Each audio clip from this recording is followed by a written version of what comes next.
Hello and welcome to Produce Talks. I'm your host and CPMA Education Manager, Jason Gorley. Before we get started, I just want to remind you that you can subscribe, rate, and review our podcast on iTunes. And now we're in the Google Play Store, so Android listeners can subscribe too. If you have any feedback, you can always email us at podcast@cpma.ca. We'd love to hear from you. Maybe you have an idea for an episode, or maybe you just want to comment on the show. This month on Produce Talks, we turn the microphone over to Ron Lemaire, president of CPMA, as he sits down for a conversation with Mike Furi from the Grocery People, currently CPMA past chair, and Sam Silvestro from Walmart Canada, the current CPMA chair, to discuss the role of CPMA chair and the direction of our organization. This conversation will be split into two parts, so without further ado, I'll turn the mic over to Ron and let him get started with part one of connecting with our CPMA chairs. Welcome, everyone. This podcast is going to be looking at what it is to be a CPMA chair and what it feels like to be the incoming chair within the organization. To address some of these things, we have two key industry leaders, Mike Furi with the Grocery People and Sam Silvestro with Walmart Canada. Sam, Mike, welcome. Thank you, Ron. Thank you, Ron. Mike, can you tell us a little bit about yourself and about your role at CPMA over the years? Thanks, Ron. Well, I've been in the food industry for over 40 years, and I started on the docks, and I worked my way through several different positions, but I've been in the produce side of it for about 25 years now, and I'll tell you, over those 40 plus years, I've always said that I wasted the first 15 being on the grocery side, because that's pretty boring. Anybody can sell a can of mushrooms, but fresh mushrooms, there's a whole different story. So, long time in the industry, getting to be real long in the tooth, but my history with CPMA is I started attending the CPMA conventions early 90s. Fortunate enough to join the board about 12 years ago. I have worked my way through. I've chaired several different committees, had the opportunity to move on to the executive, which really is enlightening for a CPMA member, and the last year has been a blur. And I've had the good fortune to spend a lot of evenings and meals with Ron discussing where the CPMA has been and where it needs to go. They were very interesting dinners and discussions, to say the least. Sam, how about yourself? Well, I'm not anything like Mike. I'm not long in the tooth, so I'm not going to tell you how long I've been in the business. I guess I'm a much younger guy than Michael is, but I have been doing this for a few years. For those of you that know me, and I have certainly enjoyed my time, whether it was when I owned my own businesses or the 15 years I spent at Sobeys and now the 12 years that I've spent here at Walmart Canada. Regards to the CPMA, I mean, what can I say about the CPMA? And there's an interesting tidbit here. My first CPMA wasn't my first CPMA attendance. I guess I should clarify that. But first time I was a member of the CPMA, Michael, and you'll find this interesting, was 8 years ago in Calgary. And here we are 8 years later and back in Calgary, and I will take over as the chair from you. So, and I'm very happy to be able to become the chair. Quite happy with being the chairperson for the marketing committee. I mean, I worked with a lot of wonderful people on that committee, and I'm very, very happy with the way things have gone over the last few years. With the continuation of the Freggie program and obviously the introduction of Half Your Plate and our partnership with Chef Michael Smith.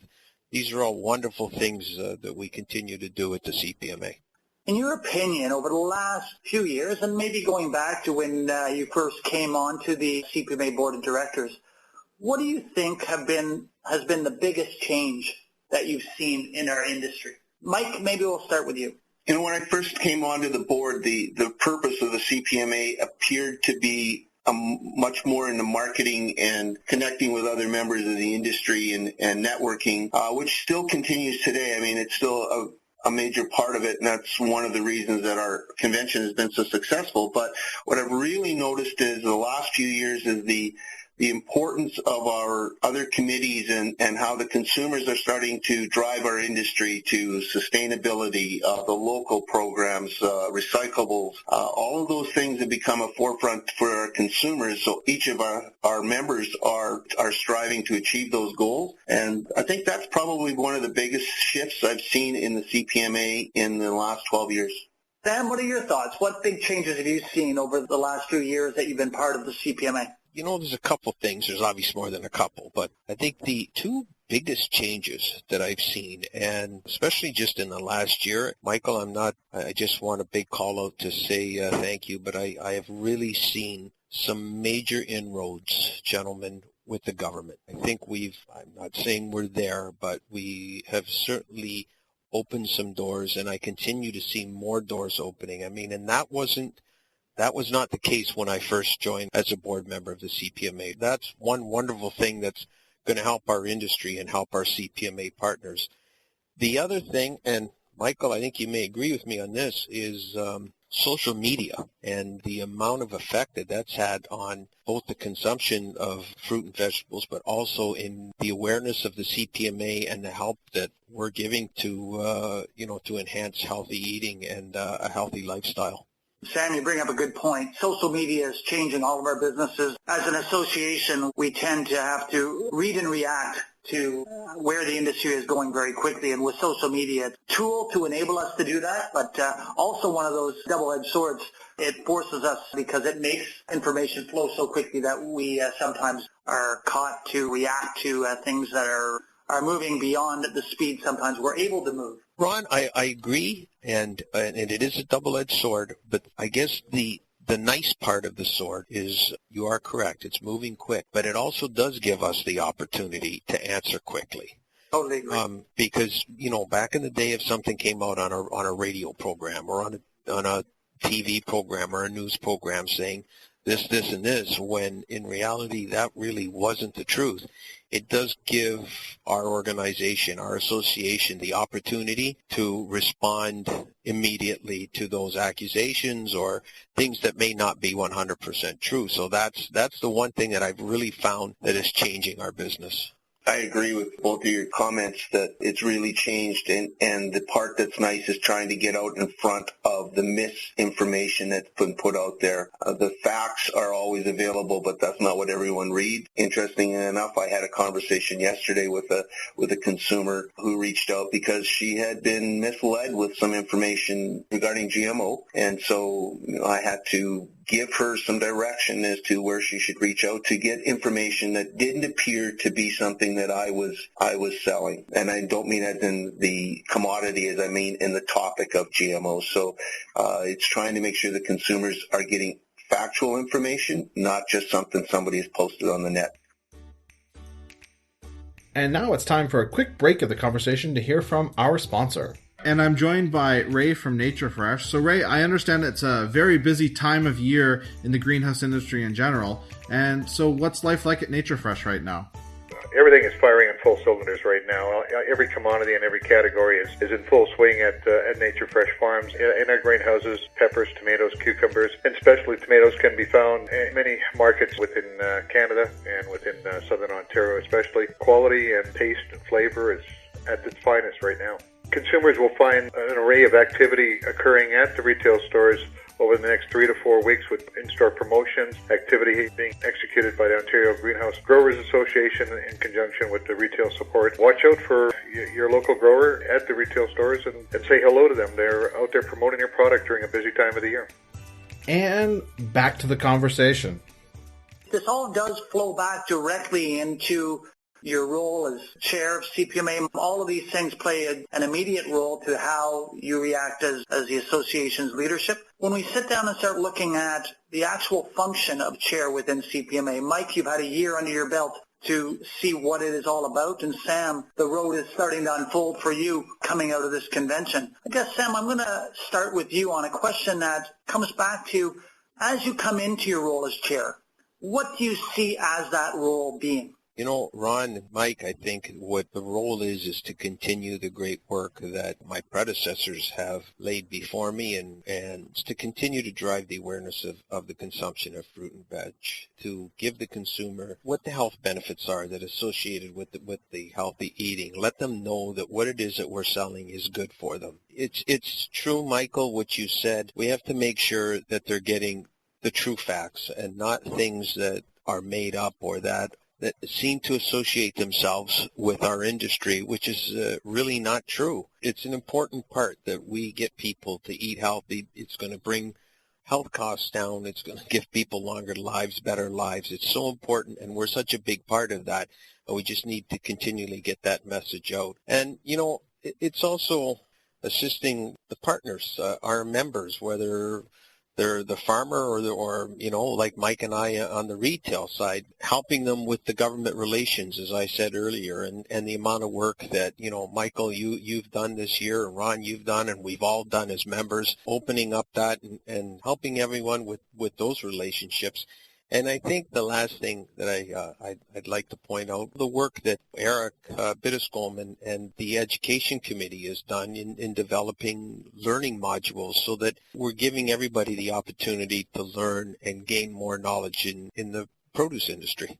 Now, Mike, I'm going to ask a question a little bit different from what I asked Sam. You've had the experience to see what the chair role is, and I guess my question to you is, as CPMA chair, is it what you expected? And what is it that you feel at the end of the day the chair role really is all about? Well, for starters, it's far more than I expected. I actually felt that this was sort of a figurehead position because of the role, the supporting role we have of the CPMA staff. And as Sam, you're going to get to see that, how involved this young group is. And they are very young. A lot of them are very young and very engaged and passionate about what they're doing. I kind of figured I was just going to show up and be there once in a while and, make the odd presentation. But what I found out is that it's a connection between the volunteer leadership and with the staff, but also with our partners. Sam, you mentioned our partners, the DRC, the CHC. Those guys are extremely important to our success as we are to theirs. And to maintain that relationship between the three organizations so that we are talking with one voice when we do go to the government. And that's where I really have found that my role was much different than I expected, was the importance of maintaining a strong relationship with the other partners so that when we did go to the government, it was single voice, single topic, everybody singing the same song, talking the same story. And that's how come we've been able to move so many of our files forward in the last couple of years, but especially this last year, Sam, as you mentioned, we've been very successful at opening some of those doors. And that, I guess, is what surprised me, is just how involved I would be at that level, maintaining that communication. The support that I received from the volunteer members and the staff is outstanding, and our volunteer members are so vital. If you don't have that strong group, and Sam, you've been one, you mentioned Eric, there are others, but that leadership is what makes this CPMA tick. Mike, I'm going to follow up that question with another one directly to you around everything now that you're moving from chair to past chair. You've seen and accomplished a lot, and I guess I'm going to ask the question, are you happy with what you've accomplished as a director and as CPMA chair? And maybe give me some of the highlights of the things that you're proud of. I'm very proud, first, of being a member of the CPMA, but to be able to be the chair for this past year, I'm very pleased with where we've gone. When I took over from Bernadette in Montreal, I know I gave the CPMA staff and yourself a very short timeline to start the town halls. We were able to pull those together, and I think that they're probably one of my proudest moments through the year is the creation of those town halls, getting out to see the members that can't make it to convention for whatever reason. Sometimes it's the operations are too small to be able to afford to have somebody go out. Sometimes it's just distance. But we were able to take our message to them, and we'll be able to show them why the CPMA is vital to their organization, whether they're a small producer or a small retailer, whatever, up to the big guys, the Loblaws and Walmarts of the world. So that was probably my proudest moment. But we've also had some great successes with things like Chef Michael Smith. I mean, those were home runs, and that's because we partnered with the right people. We've been able to get into the government and have them listen to us. Again, as those that know me in the industry, advocacy is something I've been driving for years, and I think we moved those steps forward this year. And again, a highlight. One of the other things that has been great, which started on Bernadette's watch and coming out of Sam's committee, is Half Your Plate. Like, what a winner. I go back to a comment that was made at one of the town halls in Florida where the comment was, this is just simply brilliant. Why isn't it worldwide? The growth happened under my watch. I'm not really responsible for it, but I got to take credit for a lot of it. So those are some of the highlights that I had over the last year. And that's all that we have for you on this episode of Produce Talks. Stay tuned for part 2, out soon. I'd like to thank Ron, Mike, and Sam for letting us listen into their conversation. And I'd like to thank you for listening. Just remember that you can always let us know how we're doing or provide us with an idea for an episode by emailing podcast@cpma.ca. And until next time, make a healthy choice. Fill half your plate with fruits and veggies.